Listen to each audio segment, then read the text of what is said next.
Welcome back to the Deep Dive. Today, we are really putting on our critical thinking caps. We're tackling a legal document that, if its claims hold true, could completely reshape the relationship between you and your property insurer. We are plunging into a white paper titled Legal Analysis of Florida House Bill 459, 2026. It's authored by Scott Harris of NAPAICC Inc. And this isn't just some, legislative theory. This is a big deal. This deep dive is necessary because HB 459 represents a massive high-stakes structural shift. It proposes moving pretty much all property insurance disputes, we're talking residential and commercial, out of the court system. Out of the courts where you have a judge and maybe a jury. Exactly, and into a mandatory administrative process. Okay, let's unpack that. Our mission today is to distill the core claim of this analysis, which, frankly, it feels like a bombshell. The claim is that this bill, HB... Precisely. Yeah. And we should probably start with the mechanism itself, how it's supposed to work. So today, if you have a dispute with your insurer, you have options. You can negotiate, you can try voluntary mediation, or you can go straight into litigation. HB 459 makes that whole pathway obsolete. Obsolete how? It mandates that the first and only initial step is filing an administrative petition. It goes to the Division of Administrative Hearings, or DOAH, where your case is overseen by an administrative law judge, an ALJ. You are legally required to go through this process before you can even think about setting foot in a civil courthouse. Wow. That is a radical rerouting. It's not just another step. It's like they're replacing the front door to the courts with an administrative gate. So what are the rules of engagement in this new world? The rules are, well, they're designed for speed and finality, but the analysis argues they come at a significant cost to your protections. Either party, you or the insurer, can file the petition. But the analysis points out that the bill has all these tripwires that seem designed to dismiss the policyholder's claim very quickly. Tripwires? Yeah. The ALJ is required to dismiss petitions if they're missing any number of specific, highly detailed statutory elements. Essentially, the path to just getting your claim heard is incredibly narrow from the very start. I am struck by the timing aspect. I mean, we hear about insurer delays constantly. Does this system at least speed things up for the homeowner? It creates this powerful pressure on the insurer, yes, but maybe only at the very beginning. The bill gives them a very short fuse, just 14 days, to respond to the petition. 14 days, and what if they don't? If they fail to respond, they have to pay the requested claim amount in full. So that's a pretty substantial incentive for them to respond quickly. Okay, that sounds promising on the surface, but efficiency often comes with trade-offs. What happens after the petition is accepted and the process starts? And this is where it really gets into the judicial elements and where the constitutional challenges begin to pop up. The ALJ is tasked with determining coverage, which is the ultimate legal question, and then issuing a final determination of the total amount you're owed. And the bill tries to make this efficient, demanding that final answer within 180 days. A 180-day deadline. I mean, you could see the legislature arguing that's exactly the point, right? To solve the endless delays of litigation, they're providing this efficient, time-bound alternative. That is the core legal question, but the analysis argues very firmly against it. The white paper shows that in creating this path, the legislature explicitly repealed a whole host of existing consumer protection statutes. Repealed? Like what? We're talking about rights that you have right now. The right to force an appraisal, for example, rules about consolidating claims, arbitration procedures, safeguards for filing a suit. That entire block of statutory rights is just wiped out. So it's not just a new process, it's a loss of crucial tools you currently have. And what about the clock? What's happening on the timeline for the policyholder while this administrative hearing is grinding forward? That's another key detail the analysis flags. While this whole mandatory proceeding is underway, the statutory deadlines for insurers are tolled. Tolled? Yeah. What does that mean exactly? Think of it like hitting the pause button. Yeah. The clock stops for the insurer during the entire DOAH process. This gives them a lot more breathing room, and it could potentially slow down the policyholder's ability to get a final resolution. The analysis basically concludes that the whole system diverts these really complex disputes into a tribunal that was just never designed for this kind of work. Okay, so that radical change really sets the stage for the constitutional challenges. Let's dig into those. The first defect, access to courts. This is a foundational promise in the Florida Constitution. Absolutely. We're looking at Article 1, Section 21. It guarantees that the court shall be open to every person for redress of any injury. It means you have a right to your day in court. And the analysis argues HB 459 just slams that door shut. Why? Because it creates this mandatory precondition. You must exhaust the DOAH process first. And historically, Florida courts have been very, very clear on this. If the legislature puts up a precondition that restricts access, it's unconstitutional. Unless, and this is the key part, the legislature provides a reasonable alternative or shows some overpowering public necessity.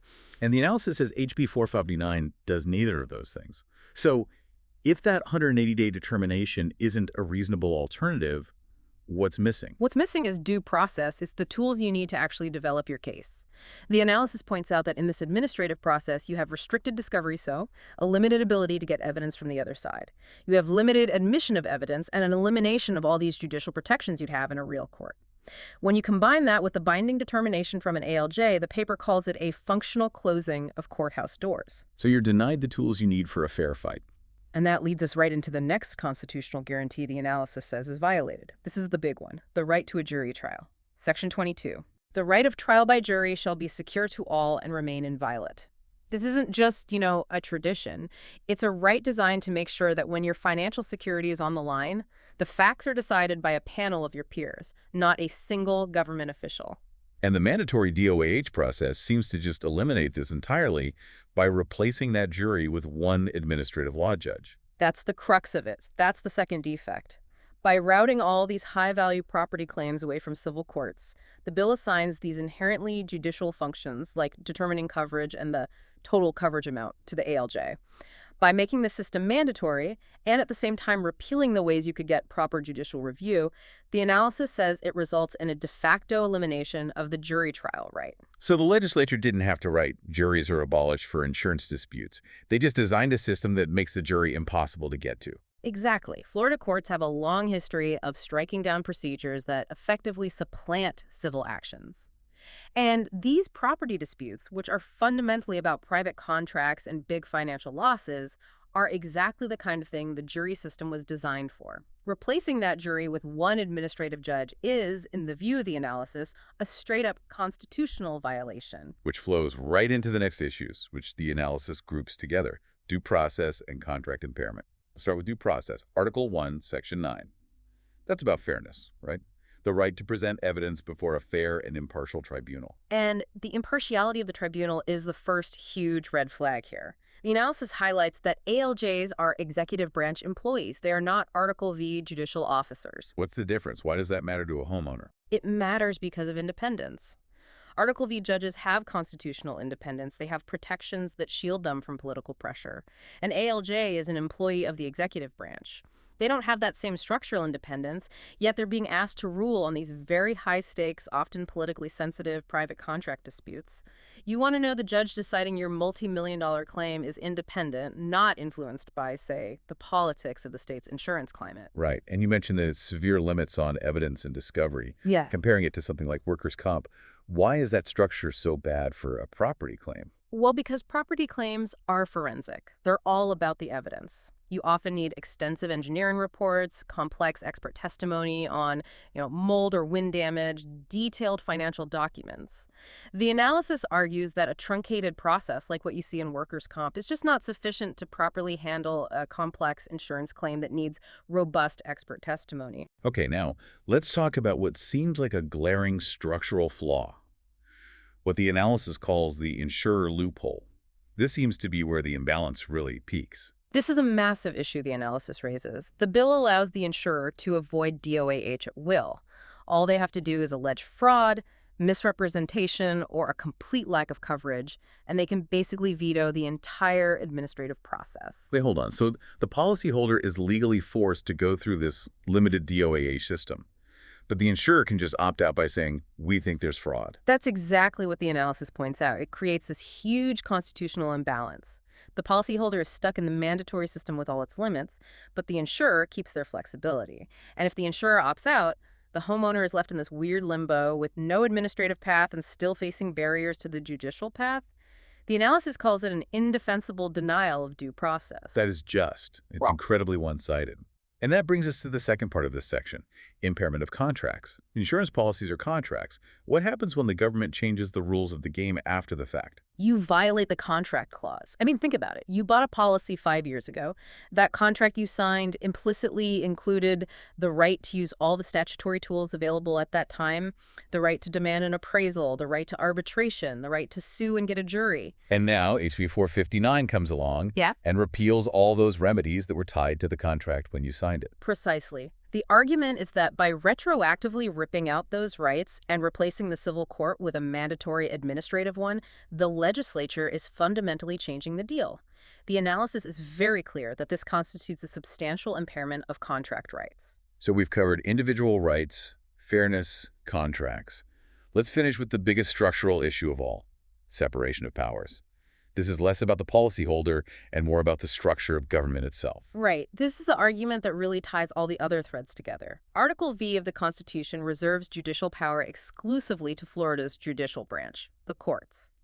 The legislature can't just create its own parallel court systems.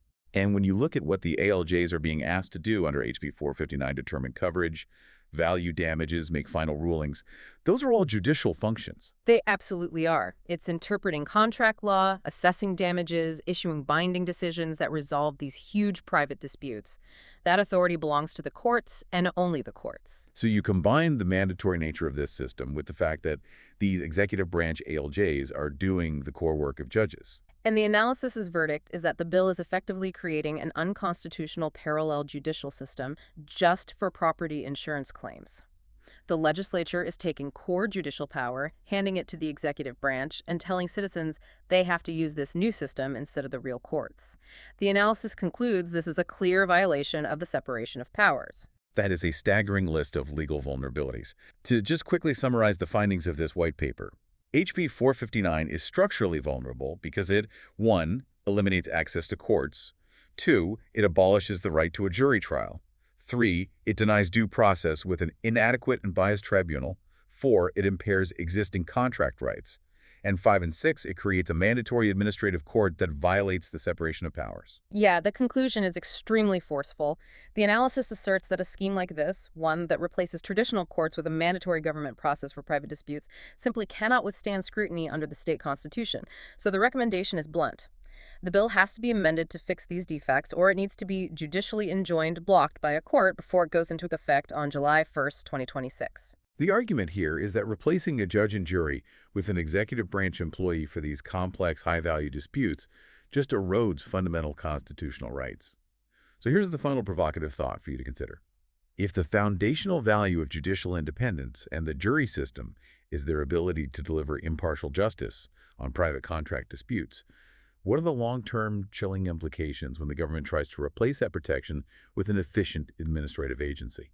Think about that trade-off between speed and your fundamental right to justice until our next deep dive.